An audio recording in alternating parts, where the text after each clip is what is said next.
ఇచ్చారు మీరందరూ. ముఖ్యంగా ఆ రోజు మన అప్పన్ రామలంక గ్రామంలో ప్రాముఖ్యమైన విషయాలు ఏమిటి, ఏం చేస్తే బాగుంటుంది అనే విషయం మీద కూలంకషంగా మాట్లాడటం జరిగింది మీతో. రోడ్లు కావాలి, తర్వాత ఈ ఎలక్ట్రిసిటీకి సంబంధించి ట్రాన్స్ఫార్మర్లు కావాలి, తర్వాత ఎత్తైన స్తంభాలు వేయాలి. ఎందుకంటే ఇక్కడ ప్రతి సంవత్సరం మనకు వరదలు వస్తాయి.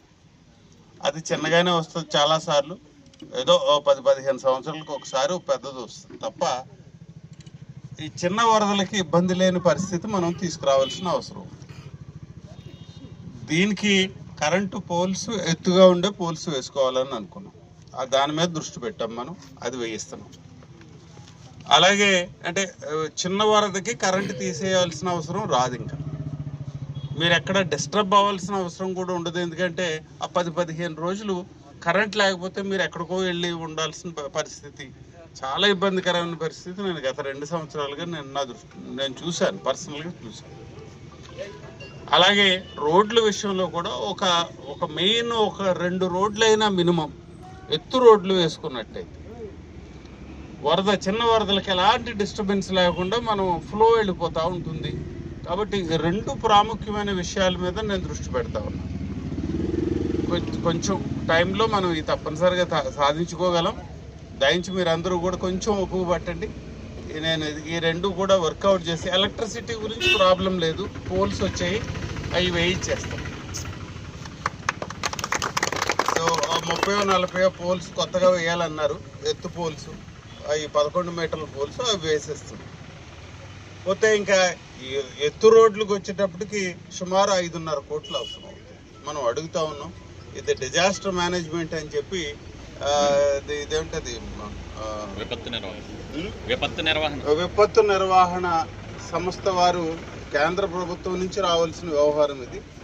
నేను ఇక్కడ కూడా అడిగి ఈ లోపల నేను తప్పనిసరిగా చేయించి పెడతాను. ఇది ఈ ఎత్తు రోడ్లు, ఈ 2 విషయాలు కానీ అయినట్టయితే మనకి వరదల్లో ఎలాంటి భయం లేకుండా ఉండే పరిస్థితి వస్తుంది. కాబట్టి కాస్త ఓపిక పట్టాల్సిందిగా నేను మిమ్మల్ని అందరిని కోరుకుంటూ, తర్వాత మీరు ఒక బస్ సర్వీస్ అడిగారు.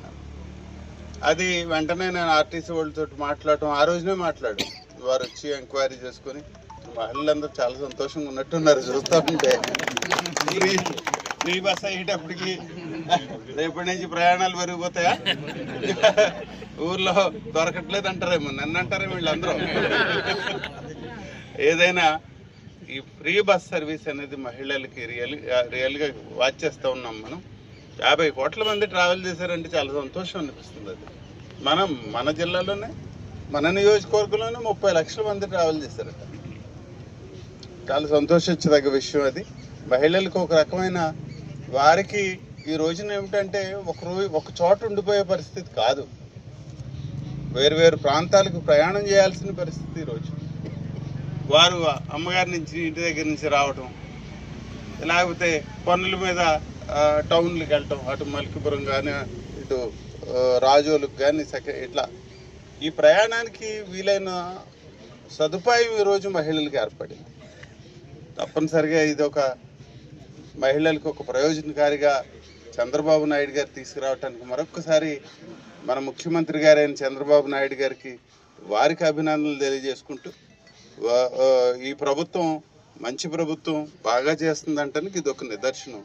అందరం కూడా ఆదరించి ముందుకు తీసుకెళ్దామని కోరుకుంటూ బస్సు సర్వీస్ మనం ప్రారంభించుకుందాం. Thank you.